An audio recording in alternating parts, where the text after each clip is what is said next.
1.5 trillion animals killed per year. We have 31,536,000 seconds in a year. So let me break that down for y'all. How many animals killed? About 111,000 a second. Ain't the only thing for me to talk about in this record. Only two things matter, the sound and the message. And associations want to dance around all the questions. On this beat, some think that my rhyming is soft. I'm a rebel, ain't no rules once the blinders is off. I started cause I stand against corruption and greed. They selling lies and deceit, they ain't got nothing for me. The intention is plain and apparent. They hide in their actions, look how it happened with Wayne and Terry and that woman that was working for Peter. They give us records in court and keep it purposely secret. Yo, you vote with your dollar, tell me what your choice is. For the eggs, how you think they do baby boy chicks? Ground up or suffocated alive. What about free range? Now you know they had to make up a lie. And the truth about pizza, you could feel that pain. For the cheese on that bread, it was the kidnap gang. That ain't a meal, that's violence and death. When it come to the real, they make it hard for you to find it yourself. Now let's look at fact, folks. Is it really hard to see all the parts people eat? Is a spark of heart disease? The truth of the flesh on the plate. Open your eyes and your heart. I had you thinking for the rest of the day. Y'all know who keeping it vegan. To those who think we ain't eating, show me what we do. With some Gardenia, we stay true. Keeping it vegan. It's not food, it's torture, breaking the slate. Wanna call me radical and I'm just making a statement. Give them the truth, then they wanna say that you're crazy. But they got an illusion, they don't want taken away. There's something else on my mind, and I gotta say it now. We ain't gotta drink the milk because we ain't baby cows. You could churn it in the butter, freeze it in the ice cream, clot it in the yogurt, etch it to a nice cheese. But with pus and blood and feces, the contents, I only drink organic. This how he responded. I know you had a goal of reaching my conscience, but really, quite frankly, I think that it's nonsense. Dairy fell hard in a decline, eggs next in the line, and the pork won't be too far behind. I'm betting y'all with no profit involved, folks will probably starve. Left to them, I'm not astounded at all. But you know who tripped me out is the Christians. I don't follow no group, it ain't me to go to route of religion. Some I came across them thinking they zealots, claiming that the diet of vegans is a thing of the devil. But ain't the devil mission still kill and destroy? Scripture said he's vegan. That's hypocritical, boy. This a blessing from the Father, so I send him the glory. Go vegan, we all win, and that's the end of the story. Because y'all know who keeping it vegan. To those who think we ain't eating, show you how we do. With some Gardenia, we stay true. Keeping it vegan. All right. All right, everyone. Welcome. We keeping it vegan. And we truly committed. Exactly. I love it. Good morning. This is Naijha Wright-Brown, co-owner of the Land of Kush, executive director of the Black Vegetarian Society of Maryland, and contributing for Jane Unchained News. We have here the Texas Animal Freedom Fighters and Darious Coleman. That was great. You know what? Let's get started. The topic of the matter is the question is, who are the Texas Animal Freedom Fighters? So let's talk about that. Tell me a little about yourselves individually, and then we'll get into what the organization is about and what you're all doing. Brian, you go first, or should I go first? Yeah, I'll tell you what the Texas Animal Freedom Fighters is. It's basically a coalition of animal rights activists all across the state of Texas, and it's just been kind of like my project that I've been thinking about doing, and just trying to create a connection between all animal rights activists throughout the state of Texas, regardless of what affiliation group they are with locally. I just wanted to make some type of network of like an umbrella group to focus on the state of Texas to create some cohesion and collaboration so we could do like bigger and better things. And then when the pandemic happened, obviously that brought a lot of attention to animal exploitation, since that was the source of COVID-19. And one of our co-founders, Danny, based in Houston, found a live animal wet market. So we started doing protests there, and then the meat packing plants, Tyson in specific, started being hotspots for transmitting COVID, and so and they had about, I think it was over 5,000 COVID infections, and I think it was over 24 deaths through linked to Tyson slaughterhouses. So we literally drove to our Texas area Tyson factories in Center, Texas, and in Sherman, Texas, and now recently in Seguin, Texas, and protested outside of there. And then once we got some momentum rolling through a couple of the protests, I decided to really coalesce the group and cement our presence online, so we had a platform to spread our message. Wow, that's incredible, Brian. Where are you based out of in Texas? Oops. Where are you based out of in Texas? I live in Austin. Darius is in San Antonio, and then we have other members in Houston and Dallas. Okay, bear with me once. We even had a guy come down from Oklahoma a few weeks ago. You don't remember Mike? Yeah. Yeah, Pilot Mike. There? Is she frozen? Naijha?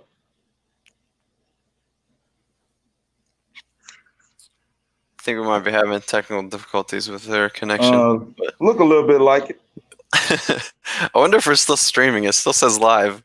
Maybe we should I know. talk. It's still counting. 7:15, 7:16, yeah.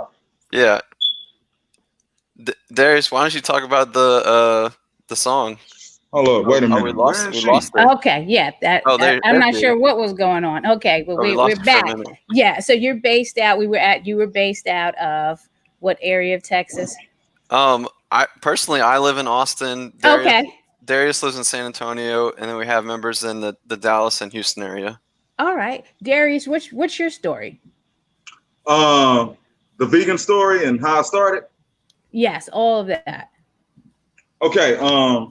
What's funny is number one, I'm Darious Coleman, 30 years of age at the moment. Though I look older with the beard.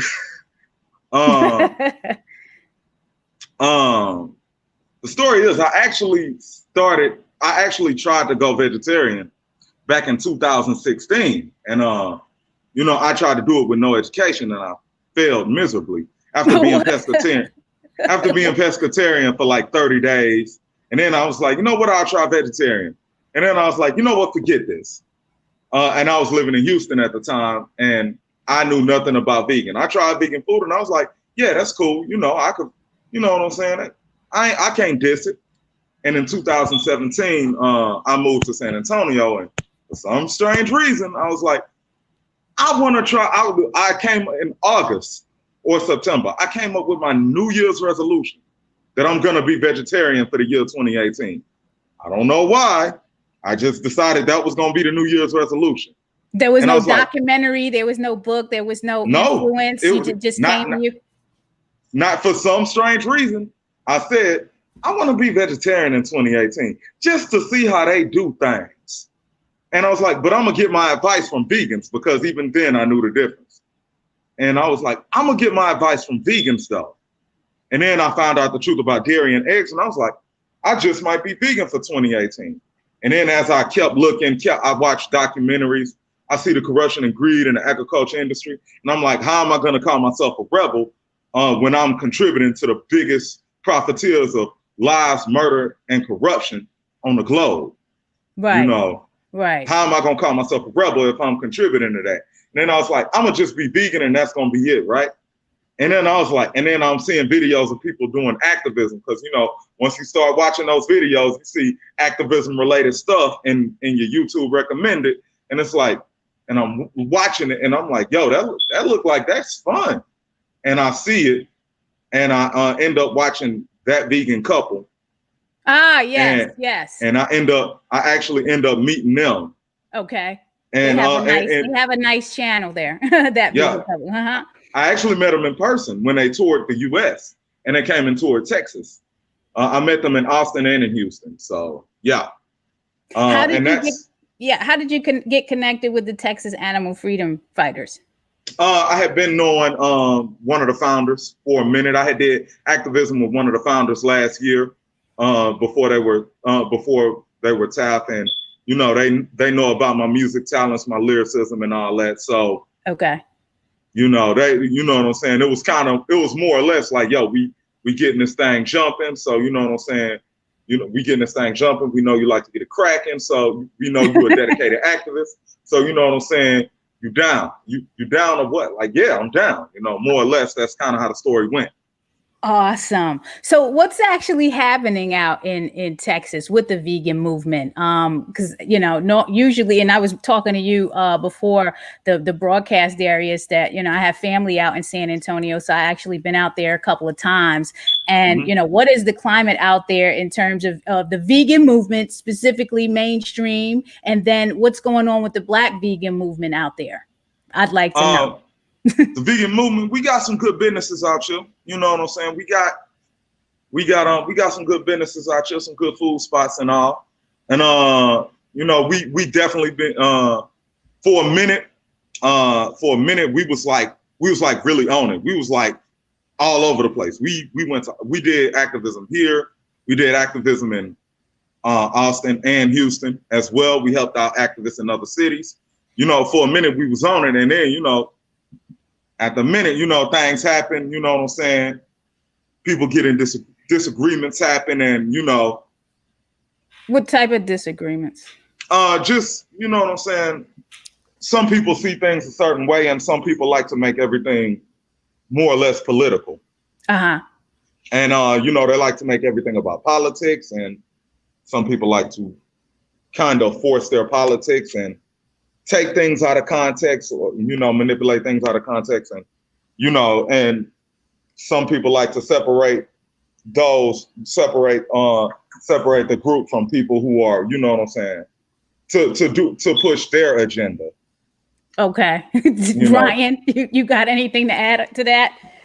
Yeah, it's just been difficult to get some cohesion with our culture to gel with each other. We really need to have some more team building stuff and some more like some a more trust. corporation. Yeah, we just need to develop more trust with individuals before you really start doing direct action with people, because you really just have to know the character of the people you're dealing with, and not get into the traps of cancel culture and whatnot, of having the discretion with calling out the offenders that are causing harm to the animals, but don't bring that same call out culture into your own circles.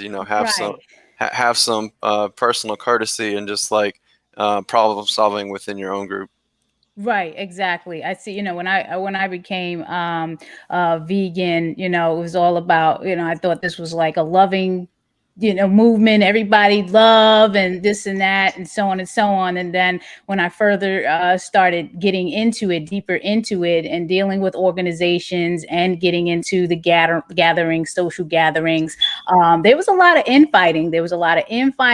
And, there was still that racism aspect to it. And I was very surprised because you come in thinking, okay, veganism, everybody is compassionate. But yeah, some people were just compassionate for the animals and not humans. You hear people talking about, and I don't even like babies. So it's like, what?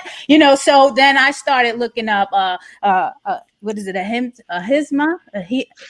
that whole compassionate lifestyle, just no harm verbally, physically, and things like that, because we have to live more compassionately and be able to work together to move this to really make some moves in this movement. So, it's unfortunate that stuff is going on. What type of challenges have you been going through or experiencing as activists advocating for veganism and social justice in your communities in Texas? You want to take that question, Darius? Could you rephrase that question, Naijha? What type of challenges are you experiencing as activists advocating for veganism and social justice in your communities of Texas? Within the activist community or outside of the activist community from you know, just still trying to get people to understand the importance of going vegan. Oh, like here in Texas, like Texas is a huge state. We literally are a country of our own. Oh, hold on just a second. Now, challenges sometimes like especially when going to small towns, like because those small towns they have the people there that are kind of like, you know, stuck in their ways. You know what I'm saying? Like, you know, like especially when we go protest, like that are like stuck in their ways. Especially when we go to like small towns, they'll be like, "Go back to California, you damn hippies." They'll say things like that. You know. They'll say things like that. You know, yeah. Sometimes, you know, sometimes. When I saw the group name, I was like, Texas, really? I mean, you know, that's the state where, you know, I think Oprah. Yeah, I know we're known for cattle and all that. Meat or whatever, right? So. Yeah. But Ryan, okay, go ahead, Darius. No, I'm like, you get that, you know, you do get the occasional, you know what I'm saying, racist, you know, faggot, you know what I'm saying. You do get the occasional N-word, hard R. Naijha, you know what that is. Yes. You get the occasional faggot, you know what I'm saying? You know, derogatory statements to people. You get that, you know, the typical stuff. That's terrible. Brian can tell you about an experience he had in Hallettsville. Brian, what happened to you out there? What's going on? Right, so it's a little rough. It sounds gangster. Yeah, just a little bit. These small towns in Texas, I mean, this is their livelihood. They're either like working at the slaughterhouse or working on the farm or the ranch with the animals, and so we're like attacking their whole, you know, way of life. And so they take it really personally when we come to their town and say like, hey, you shouldn't be using or abusing and killing these animals. And in one instance, we held a vigil, or it was supposed to be a vigil at a small slaughterhouse in this town called Hallettsville, which is like halfway in between Houston and San Antonio.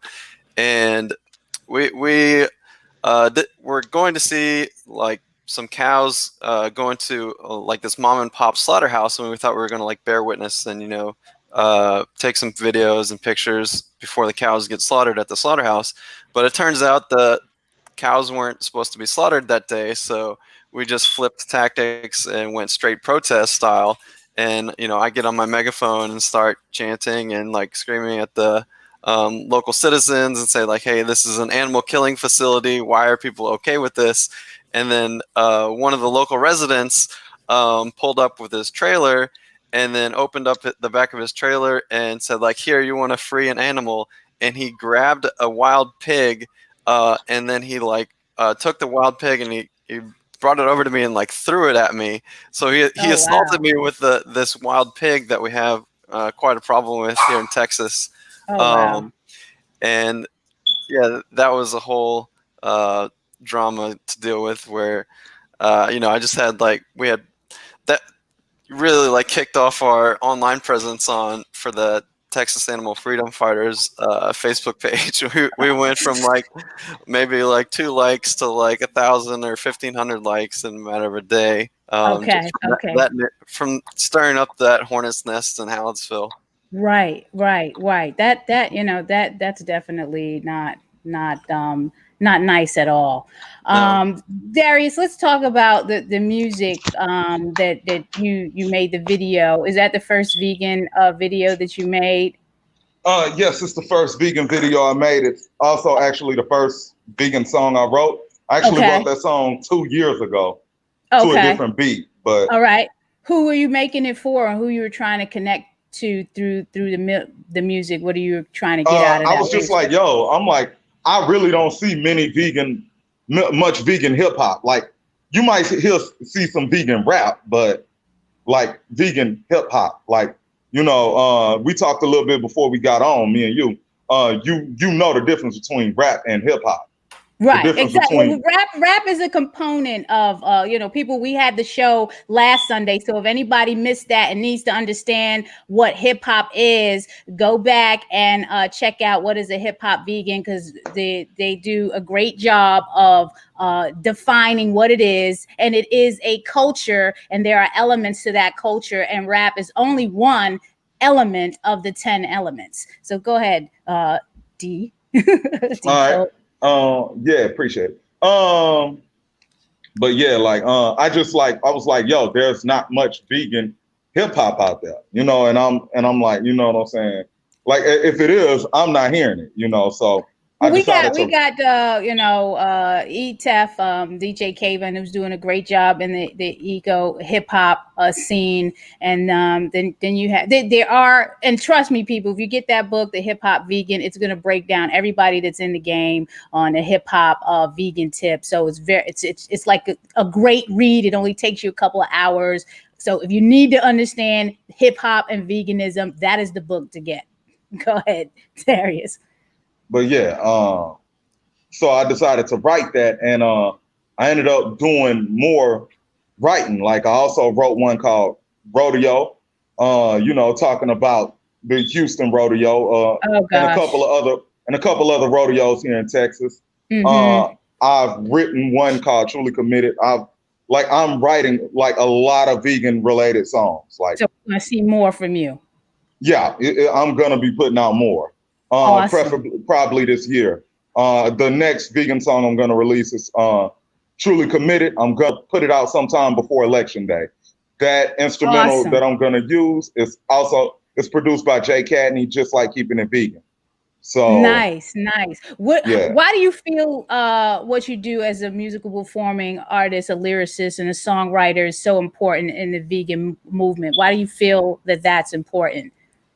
I kind of feel like the community is a little hungry for that. Like, you know what I'm saying? Especially kind of here in Texas. Like, I feel like I really feel like the Texas vegan movement is like kind of, you know what I'm saying, kind of hungry for that. I mean, yeah, we got songs by vegans, we got music, by other activists, but like, just to have somebody that's got a certain lyrical skill and songwriting skill, like I do of my degree, just to have somebody like that that's homegrown, staying in Texas. And also, you know what I'm saying, and is as Texan as as your next, and is as Texan as maybe your backwoods guy with a shotgun on his front porch, because I do love my Second Amendment as much as my First. Ask Brian, it's almost to a fault. I'm a Texas boy. You know what I'm saying? I grew up in Beaumont. I lived in Houston for 4 years. I moved to San Antonio, so I'm Texas through and through. So, to have somebody from Texas in Texas that's, that's about Texas through and through. And, you can, what I'm saying, you want something voiced about the vegan community, you know what I'm saying? Yeah, exactly. You're bringing it through the music. I mean, music is brings a powerful message.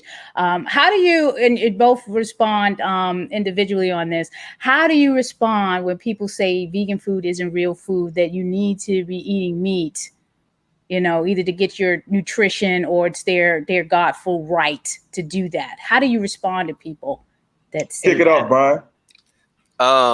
Well, first of all, most people don't know how much protein they need. They just have this assumption that you just have to eat as much animal body parts as physically possible at every meal in order to meet some unknown protein threshold that they aren't even tracking.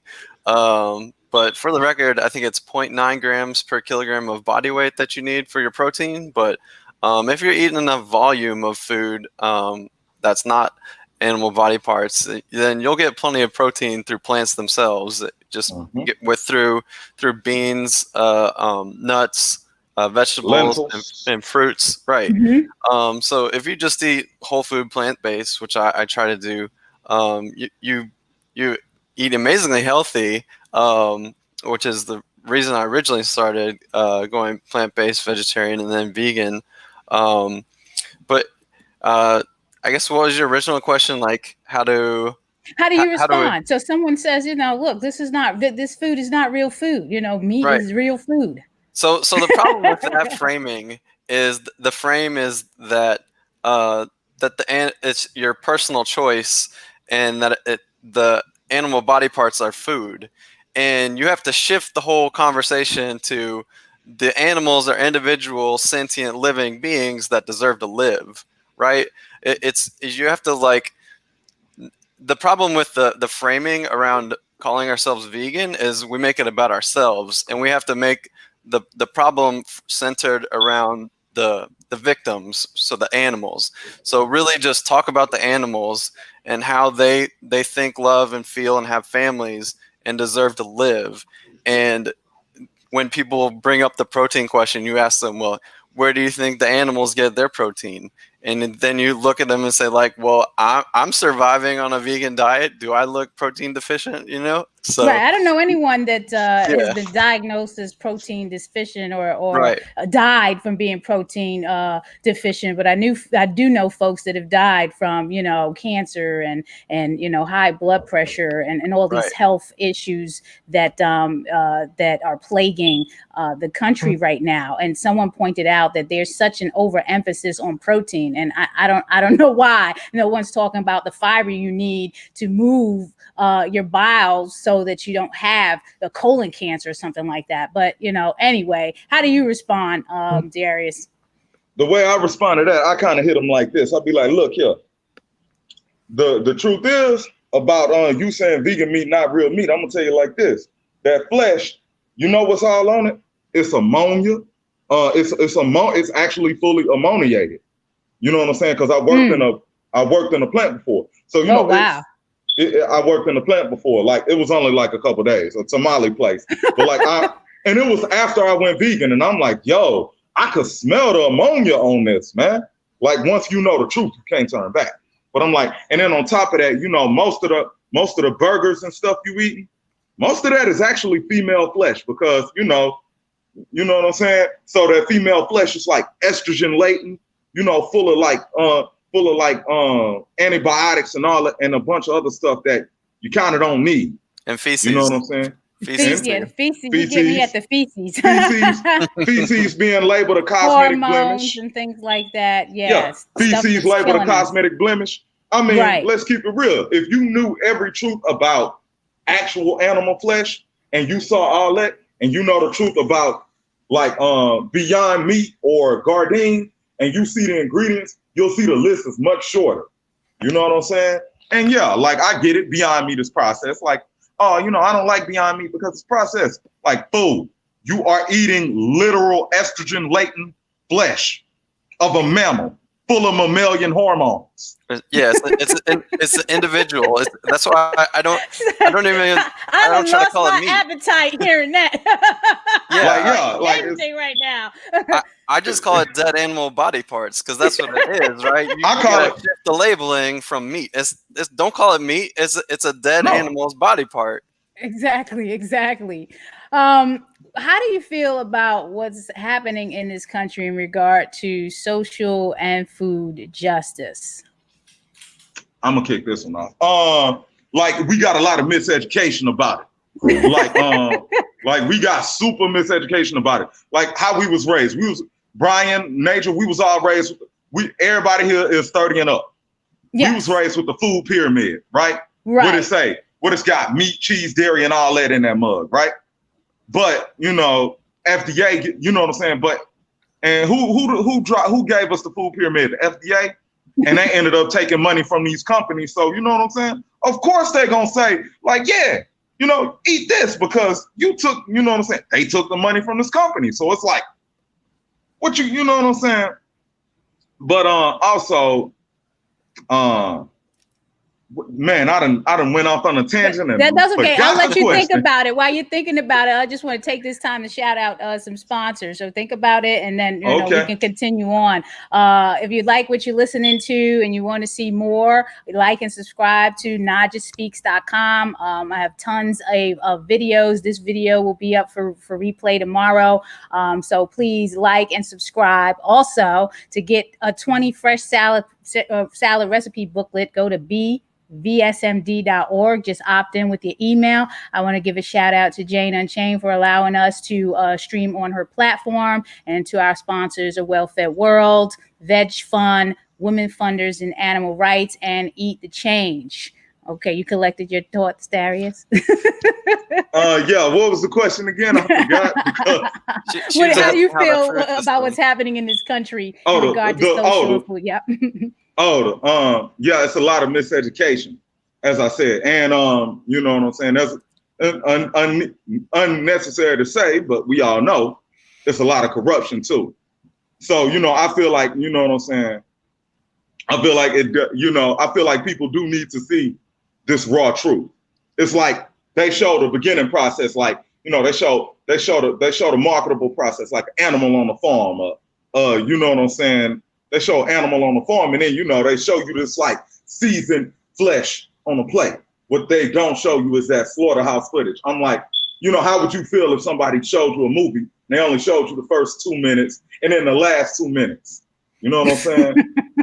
You know, how would you feel? How would you feel if you saw the beginning of Avengers Endgame and then all of a sudden you see Robert Downey Jr. like, I'm Iron Man, and then he snapped his finger? Like, how would you feel if you saw it? You're like, huh?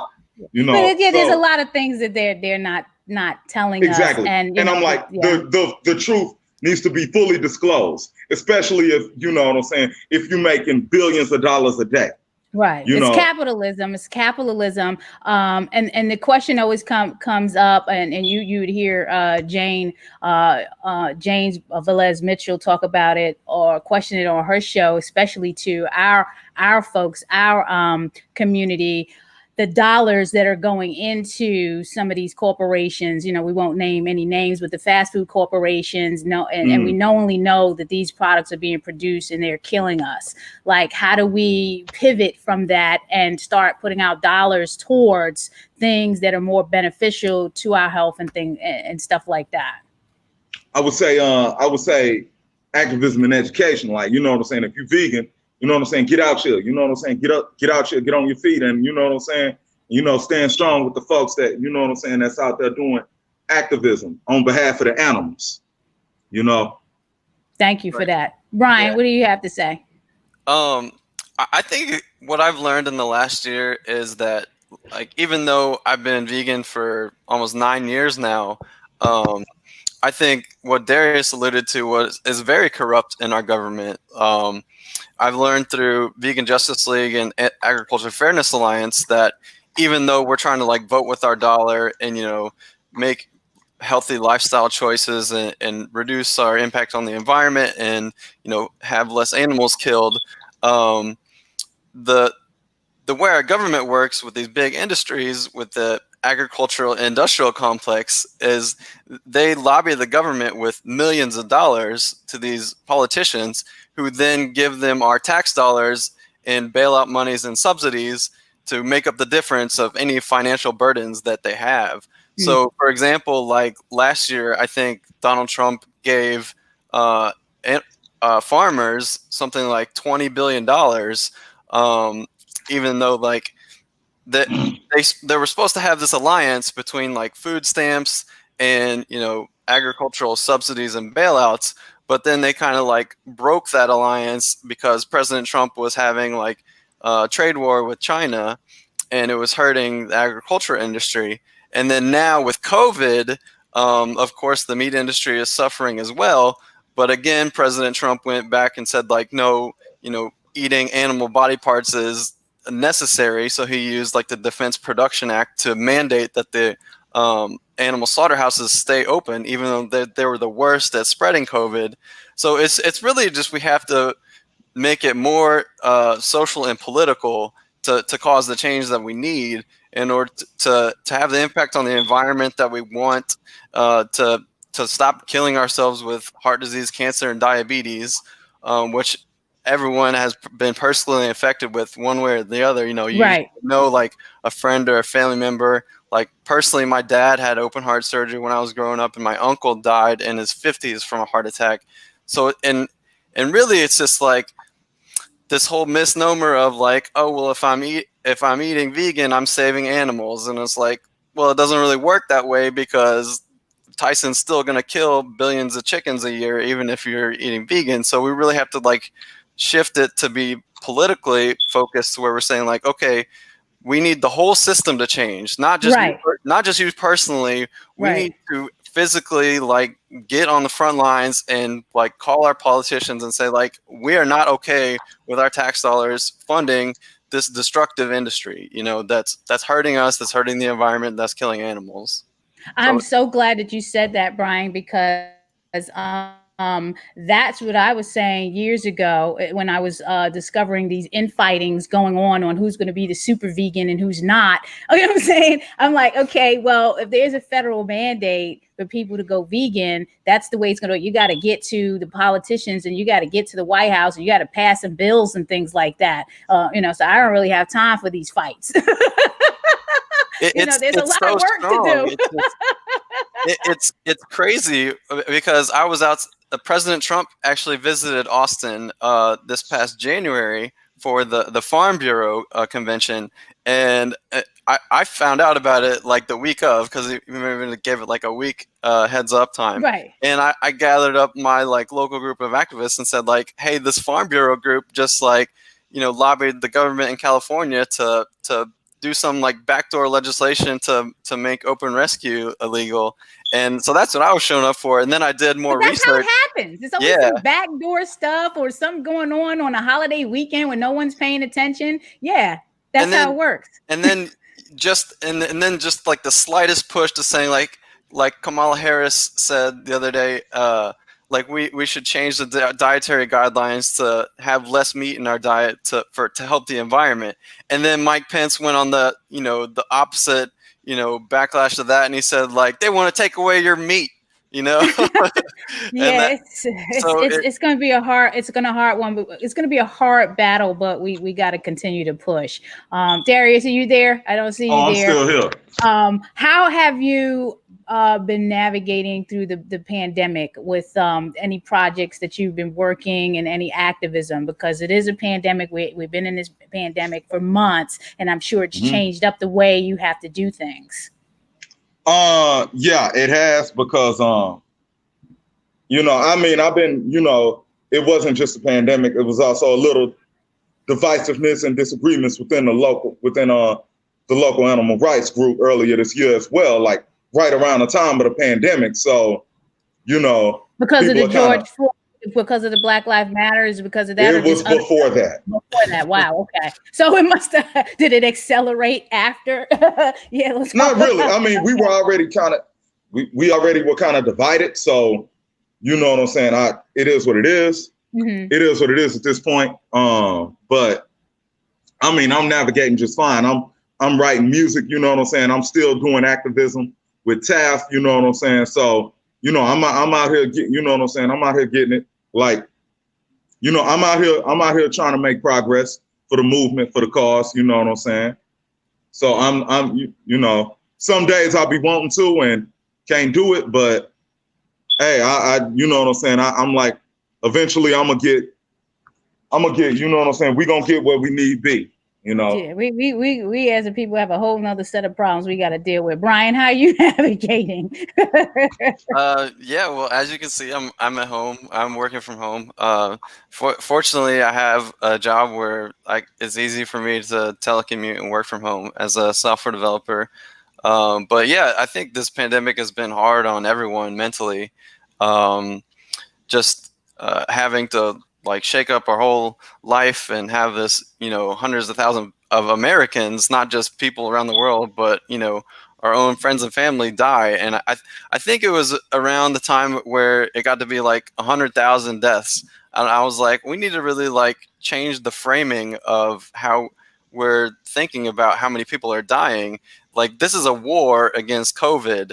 We really need to have a whole country against COVID mentality. And I was thinking I'm so glad you said that. Look at that. Yeah. That's and it's if you think about it, there was 2,700 or 3,000 people that died at 9/11, right? And you think of that as our national tragedy where we were personally attacked by a foreign entity, right? Right. So I framed it as like, okay, if you break down 100,000 deaths, and I think we're almost to 200,000, it's like 33 times that of 9/11. So if you think of like how culturally jarring 9/11 was to everyone, you just said like, okay, this is like 33 times worse. I guess it's almost like 60 times worse now. But if you just think of it as how like in that terms to try to like visualize the numbers of people that have lost their lives to this zoonotic disease that started from animal exploitation, it's just Right. like this calls on us as animal activists that morally to show up and say like, hey, people shouldn't be like losing their lives because we're killing animals. Like we need to Right. like get rid of this stuff in our culture. Exactly. Do either you have any upcoming projects? I know, Darius, you talked about your music. What about what's going on with the Texas animal freedom fighters, or any projects going on that you're working on? We got a billboard we're working on right now to hit in center Texas, where we have protested Tyson. We got a billboard we're working on. We got a couple other actions we planning. So it's some activism that we gonna get cracking real soon. Okay. And I also have I'm also gonna be doing some protesting in Dallas this weekend with a couple other TAF members. So yeah, I'm gonna be getting it in. Yes, Mariah. People are so addicted to me, activism. they won't even stop for a pandemic. Yeah, I mean, sometimes there's a little selfishness going on, and people are going to do what they want to do. Some people are like, look, if it's the end of the world, I'm going to eat my way into the end of it. It's just a lot of different attitudes and mentalities. People are just so done, and with this COVID, it's like a pressure cooker. People are just exploding all over the place, and Right. It's really sad. What tip, we're going to be closing out in a couple of minutes, what tip or piece of advice would you like to leave the viewers with before we sign off? You know what? Season plants.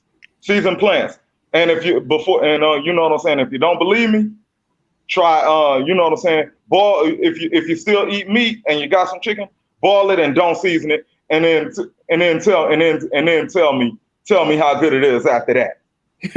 Just saying. Brian.